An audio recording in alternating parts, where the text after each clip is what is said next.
Durante séculos, ele foi desprezado, trancado atrás de vidro, rodeado por silêncio, superstição e ceticismo. Um pedaço de tecido, chamuscado, manchado de sangue e controverso. Para os crentes, era sagrado. Para os cientistas, era risível. Mas agora ele está falando. E o que ele está dizendo está abalando os próprios alicerces do que pensávamos saber. O Santo Sudário de Turim. Um linho de 14 pés, exibindo a tênue e assombrosa imagem de um homem crucificado. Para os fiéis, não é nada menos que o lençol funerário de Jesus Cristo. Para os céticos, é apenas uma falsificação medieval que enganou gerações. Em 1988, 3 laboratórios conduziram datação por radiocarbono e o carimbaram como uma fraude. Uma criação dos anos 1300. Fim da história. Mas a história não terminou porque o tecido se recusou a obedecer à ciência. Seus mistérios apenas se aprofundaram. E recentemente, algo emergiu das sombras. Algo invisível a olho nu. Escondido sob o linho no mais tênue padrão de queimadura. Pesquisadores detectaram o que parece ser um nome. Não costurado, não pintado, não adicionado séculos depois, mas chamuscado na própria fibra a nível microscópico. Uma única palavra grega. Nazareno. Não apenas um rótulo qualquer. Esta não era uma inscrição casual. Nem sequer era visível até que imagens de ultravioleta a expuseram. Era como se o tecido tivesse sido marcado a ferro. Gravado por pressão, por calor, ou por algo totalmente diferente. E essa única palavra conecta instantaneamente o sudário não apenas a um homem, mas a uma profecia, um movimento e uma ressurreição. E isso foi apenas o começo. Se você já está fisgado, faça-nos um favor. Clique em gostei. Inscreva-se e ative o sininho. Porque o que vem a seguir não apenas questiona a ciência. Ele despedaça os limites do que pensávamos ser mesmo possível. Você está prestes a testemunhar a evidência que ninguém esperava encontrar. E o momento é em que a ciência piscou. Porque quanto mais os pesquisadores cavavam, mais as coisas paravam de fazer sentido. O livro de João menciona os panos de sepultamento deixados para trás. Linho dobrado, não removido pela mão, mas aparentemente esvaziado por algo que passou através dele. E se este pano é aquele linho? O mesmo que chocou Pedro quando ele entrou no túmulo. A primeira aparição histórica do sudário surgiu em 1355, em uma pequena vila francesa. Foi exibido por um nobre, Geoffrey de Charny. Multidões se reuniram. Milagres foram alegados. Mas a controvérsia seguiu. O bispo local, Pierre d'Arcis, acusou-o de ser uma falsificação pintada. Ele escreveu ao Papa alertando sobre decepção. Ele até alegou que o artista confessou. Mas nenhum nome foi dado. Nenhuma confissão sobreviveu. Apenas uma carta. Apenas uma alegação. E ainda assim o tecido permaneceu. No século XV, estava nas mãos da poderosa Casa de Saboia. Então passou para o Vaticano. Não enterrado, não queimado, mas protegido como um artefato que importava mais do que admitia. E então veio o teste de carbono em 1988, retirando amostras de um canto do tecido, produzindo uma data que apontava para a Idade Média. Mas aquele canto, os pesquisadores perceberam mais tarde, havia sido reparado, não linho antigo, mas remendos medievais. Uma restauração feita após um desastre do qual poucos falam. Em 1532, um incêndio varreu a Sainte-Chapelle em Chambéry, onde o sudário era guardado. Chamas rasgaram o relicário de prata. Metal derretido pingou sobre o linho, queimando buracos através dele. Monges e freiras se esforçaram para salvar o que podiam. O dano foi contido, mas não sem consequências. O sudário foi encharcado em água, chamuscado pelo calor, alterado para sempre. E aquele momento pode ter mudado a própria assinatura de carbono que a ciência usou para condená-lo. Porque fogo, água e calor combinados com séculos de manuseio podem distorcer drasticamente as leituras de radiocarbono. e quando a amostra de carbono foi retirada do canto remendado das seções costuradas após o incêndio. Os resultados foram comprometidos antes mesmo do teste começar. Mas dano não apaga dados. O que permaneceu no tecido após o fogo estava além de qualquer coisa que mentes medievais pudessem explicar. Porque a imagem no sudário não é pintada. Não é aplicada por pincel, tinta ou corante. Não está embutida nos fios. Ela repousa apenas na superfície. Apenas nas fibras mais superficiais. Sem penetrar. Uma espécie de descoloração que forma um negativo fotográfico. Uma técnica que não seria descoberta até 1898. Quando o fotógrafo amador Secondo Pia tirou os primeiros negativos e ficou quase cego pela imagem que apareceu. A foto reversa revelou um nível de detalhe tão preciso, tão anatômico, que nenhum falsificador poderia tê-lo criado sem acesso a ferramentas fotográficas séculos à frente de seu tempo. O homem no tecido apresenta feridas consistentes com a crucificação romana. Não as interpretações artísticas da Europa medieval. Manchas de sangue alinham-se com a gravidade. Padrões de fluxo correspondem às posições de sofrimento. Não a arte posada. E o rosto, sereno, simétrico, ainda assim marcado por agonia. Não oferece vestígio de pinceladas. Nenhum pigmento.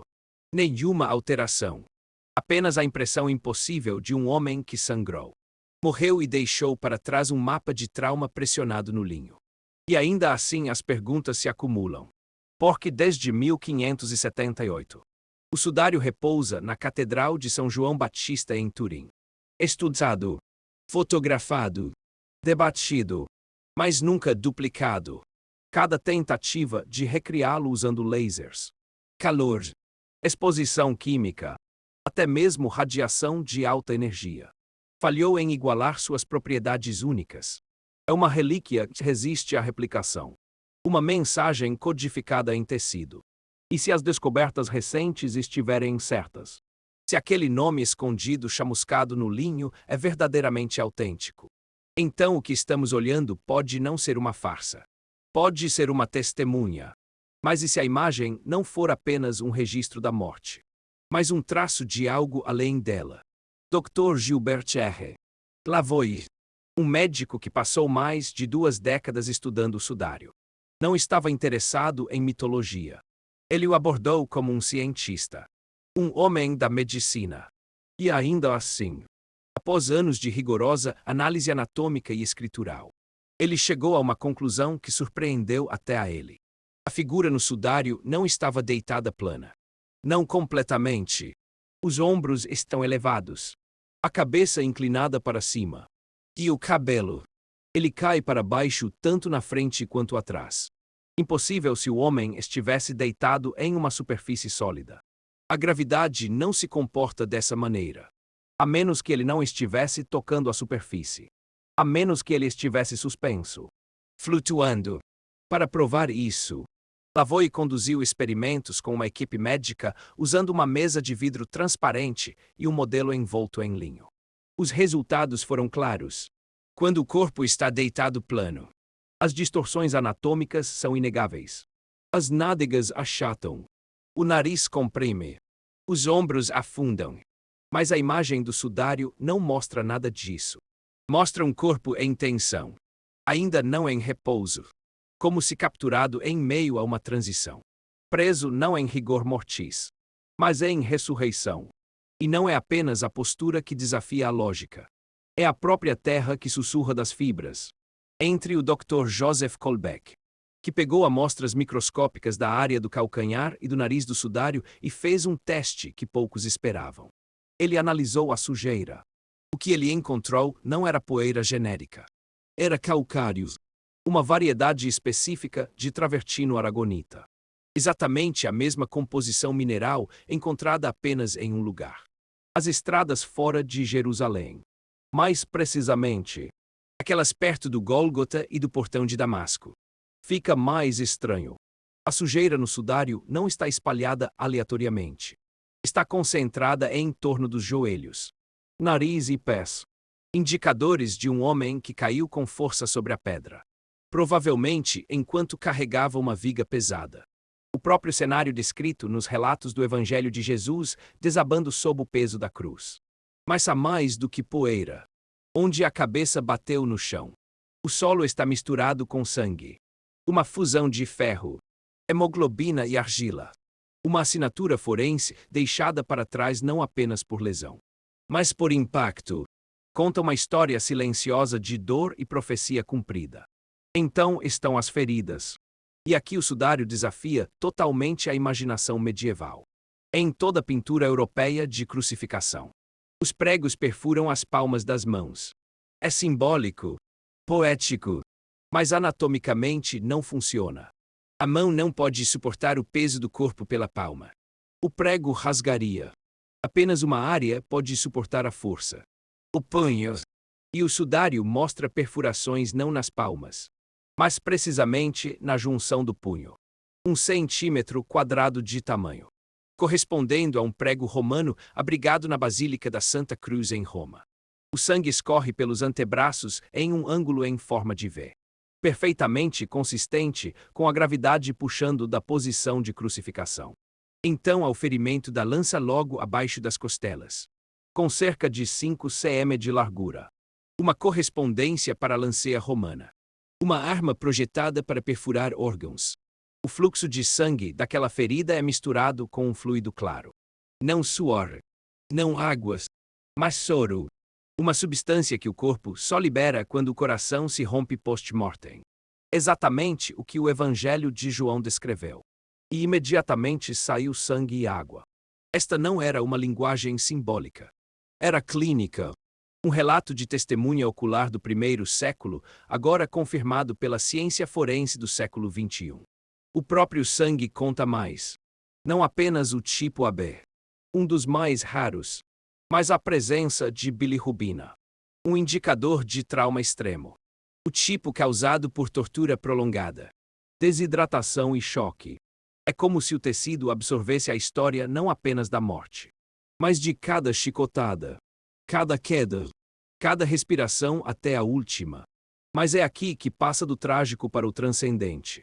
Porque a imagem queimada no tecido não é uma mancha de sangue, tinta ou óleo corporal. É uma descoloração molecular das fibras de celulose, alterada por uma breve explosão de energia intensa. Radiação, calor ou algo totalmente diferente. Nenhum processo conhecido pode replicá-la. E ainda assim está lá em cada centímetro da superfície do sudário. Como uma fotografia queimada no linho sem uma câmera. Sem luz. Sem explicação. E a figura no centro de tudo isso. Não distorcida. Não decomposta. Não em repouso. Mas posicionada. Suspensa. Quase como se no instante da ressurreição. O corpo desapareceu e deixou para trás apenas um traço de luz e gravidade desafiada. Mas o mistério não para com sangue e corpo. Embutidos nas próprias fibras do linho estão vestígios de outro tipo. Impressões digitais botânicas deixadas para trás pela própria história. Em um estudo histórico liderado pelo Dr. Max Frey, 49 grãos de pólen distintos foram extraídos do sudário. Destes, 33 vinham de plantas indígenas da Palestina. 3 delas crescem apenas ao redor de Jerusalém e em nenhum outro lugar da Terra. E sua estação de floração. Final de março a início de abril. O momento exato da Páscoa. A janela exata que os evangelhos dizem que Jesus foi crucificado. Fica ainda mais específico. Impressões tênues logo acima das órbitas dos olhos revelaram padrões circulares como pequenos discos. Quando realçadas, não eram marcas aleatórias. Eram moedas, colocadas sobre os olhos, de acordo com os costumes funerários judaicos do primeiro século. E quando numismatas examinaram as formas, eles fizeram uma correspondência arrepiante. Moedas lepton cunhadas sob Pôncio Pilatos entre 29 e 33 d. C. Uma até mesmo trazia a inscrição Tibério César. Não uma réplica, não um palpite de artista. Uma moeda que estaria em circulação exatamente no ano da crucificação. Até o próprio tecido carrega ecos da lei antiga. Seu tamanho. Precisamente 2 côvados de largura por 8 côvados de comprimento. A medida padrão usada em linhos funerários judaicos da época. Nada aleatório. Nenhum palpite medieval. Apenas uma correspondência perfeita até o fio. E falando em fio, isso nos leva a uma costura. A maioria nem notaria. Apenas uma tira de 7,5 cm de largura costurada ao longo do lado. Mas para arqueólogos têxteis, isso mudou tudo. Aquele tipo específico de costura à mão. Um padrão de espinha de peixe com uma sobreposição entrelaçada. Só foi encontrado em um lugar. Tumbas judaicas perto de Jerusalém do primeiro século. Em nenhum lugar da Europa. Em nenhum lugar dos teares medievais. Era uma assinatura de tempo e lugar. Escondida à vista de todos. E tem mais. Os ferimentos dos pregos. Como visto no sudário. Perfuram os pulsos. Não as palmas. As marcas da flagelação correspondem ao flagrum romano de 2 pontas. Uma arma que nenhum falsificador dos anos 1300 sequer saberia que existia. O ângulo do fluxo sanguíneo. A precisão anatômica. O ombro deslocado. Estas não são símbolos. São sintomas. Evidência de tortura real preservada em linho como uma cápsula do tempo forense. Todo o tecido. Na verdade, lê-se como um registro de trauma. Um mapa da dor gravado em sangue tipo AB. Rico em bilirrubina produzida apenas sob imenso estresse físico. Olhe mais de perto e você encontra os sinais inconfundíveis de uma coroa. Não uma real, mas uma feita de espinhos. O padrão de sangramento circunda a cabeça com múltiplas perfurações, sugerindo espinhos longos e duros. Exatamente como os soldados romanos teriam torcido juntos para zombaria e humilhação. Isto não era arte simbólica. Era realidade anatômica. Pelas costas, mais de 100 pequenas feridas. Cada uma com cerca de 1 centímetro de distância. Marcas de flagelação entregues em pares. A assinatura de uma flagelação romana, onde 2 soldados chicoteavam em conjunto de lados opostos. Não adivinhadas. Não pintadas. Impressas. Então vem o ferimento elíptico no lado direito. Aproximadamente 4,5 cm de largura. Corresponde ao formato e tamanho de uma lanceia romana. Uma lança projetada para alcançar a cavidade cardíaca e colapsar os pulmões. E fluindo daquela ferida não está apenas sangue, mas soro aquoso. Um detalhe que nenhum artista medieval poderia ter fabricado. Mas um médico, um patologista forense. Eles sabem o que isso significa. Trauma post-mortem. Uma ferida mortal entregue após a parada cardíaca. E ainda, por toda a sua evidência de sofrimento, o sudário não irradia horror. Ele emana algo mais. Uma espécie de poder silencioso. Uma contradição impossível. Porque isto não é apenas um tecido. É um instantâneo. Não desenhado. Não pintado. Não imaginado. Mas formado em algum momento desconhecido de transformação. Quando a morte não teve a última palavra. Mas justamente quando pensávamos que o mistério havia atingido seu pico. Os cientistas notaram algo ainda mais estranho. A imagem estava se movendo. Em Palo Alto, um grupo de pesquisadores aplicou filtragem digital avançada ao negativo do sudário e descobriu mudanças tênues na posição dos membros.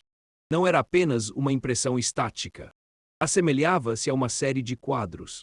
Como uma fotografia time-lapse capturando movimento sutil. Um momento o peito estava ligeiramente côncavo. No próximo, ligeiramente expandido.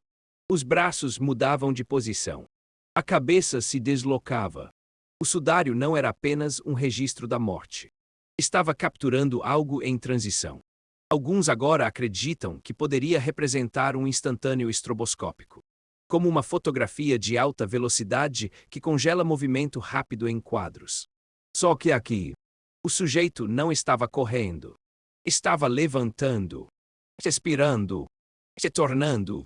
A implicação. O tecido não capturou um cadáver. Ele registrou a ressurreição. Um momento que despedaçou o tempo e o espaço. Uma explosão de energia preservada no linho além do alcance da tecnologia humana. Uma assinatura divina deixada em luz. E conforme olhavam mais profundamente sob a superfície da imagem, encontraram ainda mais.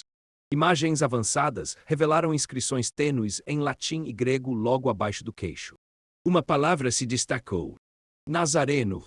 Não Jesus Cristo. Não Messias. Apenas uma etiqueta. Um simples marcador de identificação. Como o costume romano ditava. Possivelmente uma tabuleta funerária colocada no corpo e posteriormente absorvida pelo linho através de umidade e pressão. O estilo da caligrafia. Cursiva do primeiro século. A composição da tinta. Idêntica usada em rótulos de ossários em tumbas de Jerusalém do exato mesmo período. E aqui está o ponto crucial. Até os céticos mais endurecidos admitem. Nenhum falsificador medieval na Europa católica ousaria omitir o título divino de Cristo. Teria sido suicídio teológico. Heresia. Mas este tecido. Ele fala com a contenção da história. Não da doutrina. Com detalhes. Não dogmas. E isso nos leva à pergunta que nenhum cientista, historiador ou cético pode evitar. E se isto não for lenda? E se a ressurreição aconteceu? E se este tecido, velho, rasgado e manchado de agonia, é o único registro visual mundial de um milagre? Porque sem a ressurreição, o cristianismo desmorona. Cada catedral, cada martírio, cada oração sussurrada no vazio perderia seu alicerce. Mas os evangelhos não sussurram. Eles gritam com certeza que o túmulo estava vazio, que a pedra foi rolada, que as mulheres foram as primeiras a ver, que ele apareceu não uma, mas muitas vezes aos 12, aos 500, a céticos e seguidores. E tudo isso leva de volta a este sudário. Não como um ídolo, não como um objeto de adoração, mas como uma peça final de testemunho. Uma testemunha silenciosa de um evento tão explosivo que reescreveu calendários e rachou impérios. Você não precisa acreditar nisso. Mas está aqui. Inexplicável. Intocável. Inexável. E se isso deu arrepios? Se mesmo uma parte de você sentiu algo se agitar, então certifique-se de curtir este vídeo, se inscrever no canal e tocar no ícone do sininho para nunca perder uma revelação como esta novamente. Porque a história não terminou de falar. E o sudário também não.